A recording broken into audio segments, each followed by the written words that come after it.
Good morning children. आज हम आपकी वर्कबुक का पेज 15 करेंगे।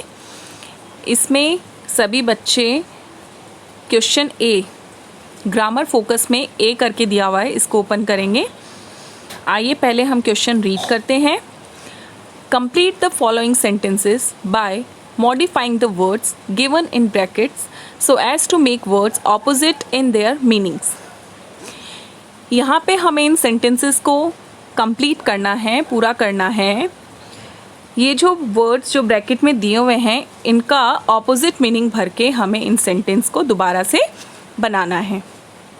ठीक है, तो आइए एक एक करके हम सेंटेंस को कंप्लीट करते हैं। ध्यान से सुनेंगे सभी बच्चे। फर्स्ट सेंटेंस हम यहाँ पे रीड करने जा रहे हैं। The shopkeeper began to, bracket में लिखा हुआ है फोल्ड। फोल्ड मतलब होता है बेटा तह करना या बांधना। ठीक है, तो हम इसका ऑपोजिट, फोल्ड का ऑपोजिट होता है अनफोल्ड। फोल्ड मतलब होता है तय करना, पैक करना, और अनफोल्ड होता है किसी भी चीज़ को खोलना। ठीक है, तो हम सेंटेंस को दोबारा से बनाते हैं। The shopkeeper began to unfold the sari for my mother. दुकानदार ने साड़ी को मेरी माँ के लिए खोलना शुरू किया, यानी दुकानदार साड़ी को खोल के उसकी माँ के लिए दिखा रहा है। ठीक है, सो बिग फोल्ड का ऑपोजिट क्या होगा? Unfold. Second sentence, the boy was successful. Successful का मतलब होता है सफल, और जब हम इसका ऑपोजिट वर्ड लिखेंगे तो ये हो जाएगा अनसक्सेसफुल, यानी असफल। सो इस सेंटेंस को बनाते हैं।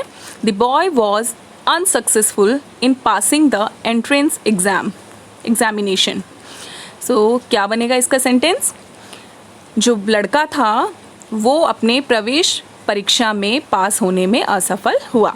The boy was unsuccessful in passing the entrance examination.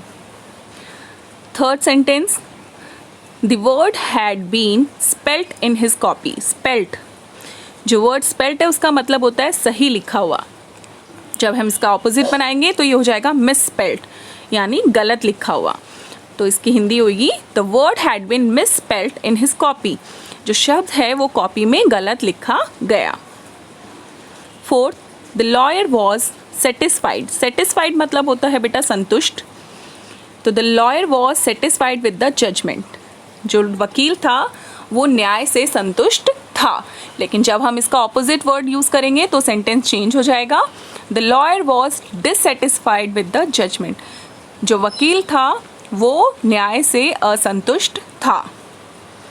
Sentence 5, the new boy began to behave with the other boys in the class. Behave मतलब होता है व्यवहार करना, लेकिन जब हम इसका ऑपोजिट बनाएंगे मिसबिहेव, यानी दुर्व्यवहार, बुरा व्यवहार।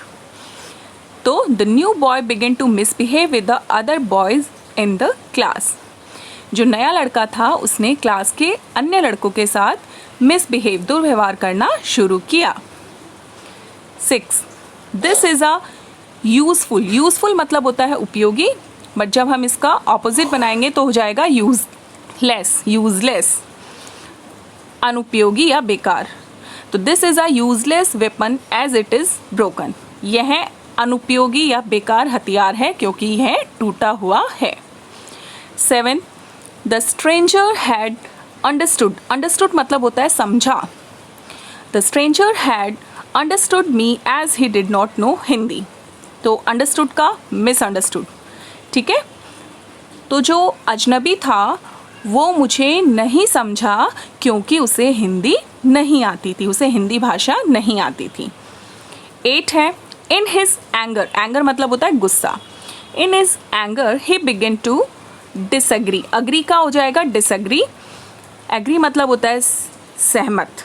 तो अपने गुस्से में वह विद, ठीक है, he began to disagree with what I suggested to him.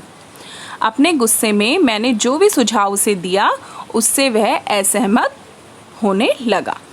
ठीक है, इन सभी सेंटेंसेस को आप ध्यान से रीड करेंगे और अपनी कॉपी में समझ के इनके ऑपोजिट्स को लिखेंगे। ठीक है, ये ऑपोजिट वर्ड्स आपको साथ में लर्न भी करने हैं।